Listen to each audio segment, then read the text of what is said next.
बिस्मिल्लाहिर्रहमानिर्रहीम। जी अब करीब वज़ाइफ के मुअज़्ज़ज़ सामीन कराम, अस्सलामु अलैकुम। आज आपकी खिदमत में इंतहाई मुजरब और एक कामिल वजीफ़ा लेकर हाज़िर हुई हूँ। आज का जो अमल है इंतहाई मुजरब अमल है, इंतहाई आज़मूदा अमल है। जिस किसी ने भी इस अमल को किया, इस तस्बीह को किया, इस अमल को अपनी ज़िंदगी का मामूल बनाया, अल्लाह पाक ने उनकी तमाम मुश्किलात दूर कर दी, तमाम परेशानियाँ दूर कर दी, रिज़्क़ की तंगी दूर कर दी। ग़ैब से अल्लाह पाक ने उसके लिए असबाब पैदा कर दिए। आज का जो अमल है इंतहाई कामिल अमल है, इंतहाई मुजरब अमल है। इससे पहले हम आज के अमल की तरफ बढ़ें, मेरी आपसे गुजारिश है कि जियो करी वज़ाइफ को सब्सक्राइब कर दें और इस वीडियो को लाइक कर दें और अल्लाह ताला के 99 नामों में से कोई से 4 नाम लाजमी कमेंट करें। आज का जो अमल है इस्तिग़फ़ार का अमल है, जो आपने करना है 5 वक्त की नमाज के बाद। अगर आप इस अमल को, इस तस्बीह को अपनी ज़िंदगी का मामूल बना लेंगे तो आपकी ज़िंदगी में जितनी भी मुश्किलात होंगी, जितनी भी परेशानियां होंगी, अल्लाह पाक दूर कर देंगे। आज का जो अमल है ला इलाहा इल्ला अंता सुब्हानका इन्नी कुन्तु मिनज़ ज़ालिमीन का अमल है।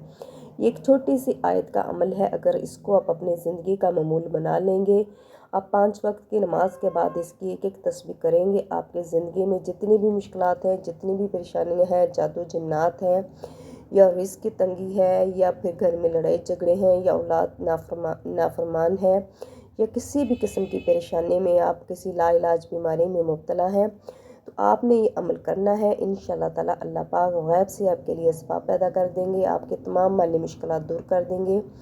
अल्लाह पाक आपकी ज़िंदगी में मोअज़्ज़ात करेंगे। अल्लाह पाक वहाँ से आपको अता करेंगे जहाँ आपने कभी वहमो गुमान में भी नहीं रखा होगा कि मुझे अल्लाह पाक यहाँ से अता करेंगे। बस करना कुछ यूँ है, आपने 5 वक्त की नमाज़ अदा करनी है और 5 वक्त की नमाज के बाद आपने ये अमल करना है ला इलाहा इल्ला अंता सुब्हानका इन्नी कुन्तु मिनज़ ज़ालिमीन की आपने एक एक तस्बीह करनी है। अव्वलो आखिर आपने 11-11 दफ़ा दुरूद इब्राहिमी पढ़ना है और आपने साथ इसके 2 अल्लाह ताला के नाम या रहमान और या रहीम पढ़ने हैं। लेकिन अमल जब आपने करना है, पूरा आपने तवज्जो के साथ, ध्यान के साथ, अल्लाह के साथ पे यकीन करते हुए, अल्लाह को अपना मुसब्बिल असबाब जानते हुए कि अल्लाह ने ही मुझे ये परेशानी में डाला है, तो अल्लाह पाक ही मेरी ये परेशानी दूर करेंगे। जितनी तवज्जो के साथ, जितनी कामिल यकीन के साथ आप ये अमल करेंगे, इतनी जल्दी ही अल्लाह पाक आपकी परेशानियाँ दूर करेंगे, आपके लिए ग़ैब से असबाब पैदा करेंगे। तो आप ये अमल लाजमी करें और आपसे गुजारिश है इस अमल को, इस तस्बीह को आप अपने बाकी बहन भाइयों के साथ भी शेयर करें ताकि अल्लाह पाक उनके लिए भी आसानियाँ पैदा करें। ये जो अमल है बहुत ही आसान अमल है, छोटी सी आयत का अमल है ला इलाहा इल्ला अंता सुब्हानका इन्नी कुन्तु मिनज़ ज़ालिमीन का ये अमल है जो आपने 5 वक्त की नमाज के बाद करना है। अव्वलो आखिर आपने 11-11 दफ़ा दुरूद इब्राहिमी पढ़ना है और अल्लाह ताला के कोई से 2 नाम आपने पढ़ने हैं।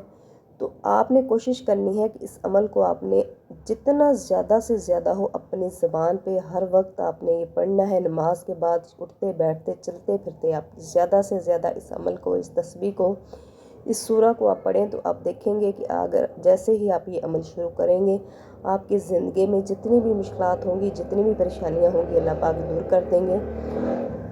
आप ये अमल लाजमी करें और नमाज आपने नहीं छोड़नी। अगर हो सके तो आप तहज्जुद की नमाज़ भी पढ़ें और तहज्जुद की नमाज के बाद भी आप इसकी एक तस्बीह करें और अल्लाह से रो कर, गिड़गिड़ा कर अल्लाह के हुज़ूर आपने अपनी मुश्किलात और परेशानियाँ पेश करनी है। तो इंशाअल्लाह ताला अल्लाह पाक आपकी मुश्किलात दूर कर देंगे, आपके लिए ग़ैब से असबाब पैदा करेंगे। आप ये अमल लाजमी करें। जज़ाकल्लाह।